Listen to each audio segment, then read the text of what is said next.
This is a conspiracy theory I have about something that goes on in Monsters Inc. This is my second theory on this film, but I've discovered only now that most movies nowadays subliminally include the 5 stages of grief, so that theory is kind of useless. This theory, however, is good. Of course, to understand this, you'll have had to have seen Monsters Inc. Basically, my theory states that the reason there is such a major power crisis in Monsters Inc. is because of Randall himself. He is obsessed with being better than Sullivan, so of course creating the Scream extractor would skyrocket him into popularity.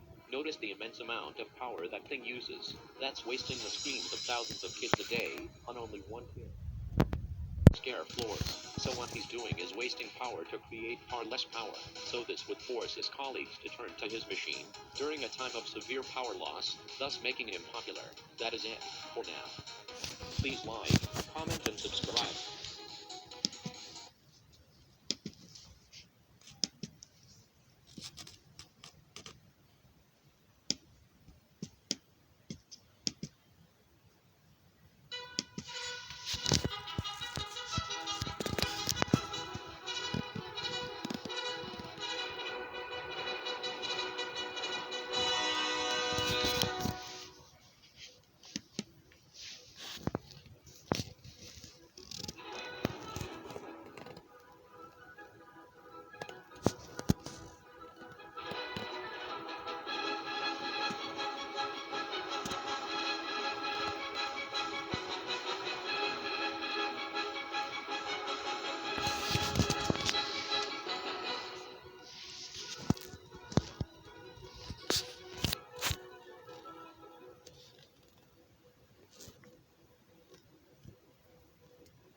Waternoose is a psychopathic child kidnapper who inherited his grandfather's company which harvested energy from youthful human children. Roz was one of the company's original scarecrows, and she was also one of the only monsters who'd ever realized the horrific truth behind what was really going on behind the scenes. So she left and constructed the CDA, a company that aims to help monsters by decontaminating humans, when in reality, their secret agenda, known only by the higher-ups, is to bust Monsters Inc. wide open and reveal the truths behind their treacherousness.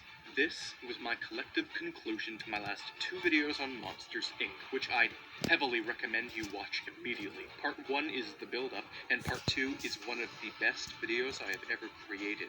Watch them before this one, because today we bring a close to this trilogy of videos as we delve deeper into Roz's history with Monsters Incorporated.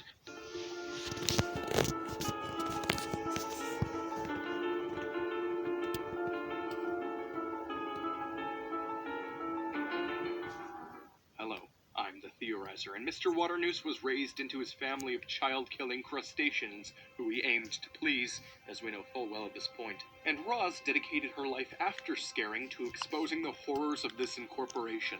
As I questioned last video, what exactly would prompt a monster like Mr. Waternoose's grandpa to start up this business, or rather, what would prompt him to somehow create a door portal to a world of humans? Over time, it seems, Monsters Incorporated managed to get the entire world map of the humans, and they've also managed to snap incredibly suspicious pictures of many of the kids. As I said, they managed to harvest all of the details on the human children, but how did they get the info? Their names. As I pointed out last time, and many commenters agreed with me, these pictures look as if they were taken in the monster world, especially what with the industrial flooring seen behind the child, like the floor in Monsters, Inc. And what is the child staring at? Basically, this photo was taken very hastily by a monster, but it's implied that they have photos like this for every child, and none of the scare workers question it. What's going on here? Well, clearly the kids have been kidnapped and questioned on their information. This is incredibly frightening. It also, in fact, means that Waternoose has kidnapped adults in the past, explaining how he gained all of the information that he did on the human world. And Waternoose is efficient at kidnapping and keeping it under wraps. He's even taught Randall his methods. Boo isn't the first child. The Waternoose family has been doing this constantly every day for decades. Seriously, it's very freaky. The sheer level of information they have regarding the human world, and more specifically, the individual children themselves, is horrifying. So of course I do in fact believe that they've gotten thousands of kids kidnapped, killed, tested on, which makes sense because of just how deeply humans fear the monsters. I mean, what kind of crazy myths do you think the humans are sharing around after losing their children to monsters in the night? Kind of freaky. But Roz clearly is the key in this big lock, as she was the one who aimed to shut down the operation. It's my theory that she encountered some high-ranking monsters in the middle of some of their horrific testing, and she quit to put an end to it. Clearly she didn't know it was Waternoose specifically who was running it, because later in the film she claims she had no idea this treachery was all the way up at the CEO level. But it's certain that she did see some of Waternoose's henchmen doing evil stuff, and this all makes excellent sense. She returned as an administrator to stop the bad guys, but learned in the end the truth of the CEO. But let's talk about her job in administration for a moment. Before even coming back to the company, she already knew exactly which scare floor she would be working on. She knew right where to go to find the kidnappers. Perhaps there had been some misplaced files due to the kidnappings, which stuck out like a beacon in her analysis. Clearly then, her very specific job, administration, was all to see specifically which files were abnormal in order to catch the culprits. By selecting the very specific job where she became a hub of information, as I said last video, that's why she shows such suspicion and hatred towards Mike and Sully, claiming she's watching them closely, because of Mike's sarcasm and failing to hand in the papers. When Mike and Sully failed to bring in the papers, Roz immediately became suspicious of them, assuming it was because they were guilty. This almost ruined 2.5 years of her undercover work. What I find brilliantly perfect was that this movie took place right around the point where the entire CDA began infiltrating the facility. It was almost like Roz was just waiting, desperately hoping that something would go wrong on the scare floor, so she'd have an excuse to have the CDA search the incorporation for evidence of child murder. This was the climax of her plan, I believe. And what was it that caused the CDA's whole search again? Well, the fact that Boo was let out into Monstropolis. And what caused this? Boo escaping her door due to Sully, while Randall was busy. Someone like Roz is going to be monitoring this floor 24/7, and I highly doubt she'd miss something as big as this. Randall, being a little idiot, for some reason left Boo's door unattended while he was out getting the capture equipment. This is odd, because Randall isn't usually this stupid. However, my point is, he was away for quite some time, even before Sully got there. This could easily provide an open opportunity for Roz to intervene. Boo somehow constantly teleports around, but her first quote-unquote teleportation was the most abnormal and unbelievable, as it literally involved sneaking through the open door that Sully was completely covering. So, I believe that Roz's spies had a hand in letting Boo out, while Randall was otherwise distracted. I also think it was more of Roz's CDA workers out of costume that caused Randall this distraction. Almost like a whole entire staged busting of the bad guy, but Sullivan got in the way. Hence why Roz says everything was almost wasted. It's almost like Boo was already out of the room before Sully entered it. It must have been the CDA who let her out. I mean, seriously, they have a hand in all of this. Roz needed an excuse to have the entire building searched for evidence, but the only way to do that would be by distracting a suspected kidnapper and letting a child escape. I seriously think this, and the logic is real.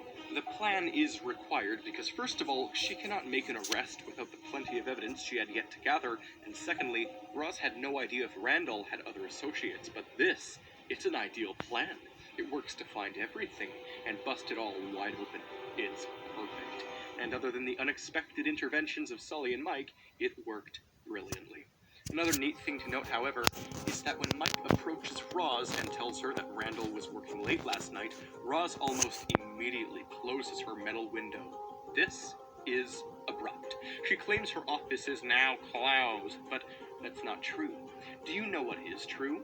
Roz learning that Mike too suspects Randall. It's all about that. The reason she slammed her window is because of that one small thing he said about Randall.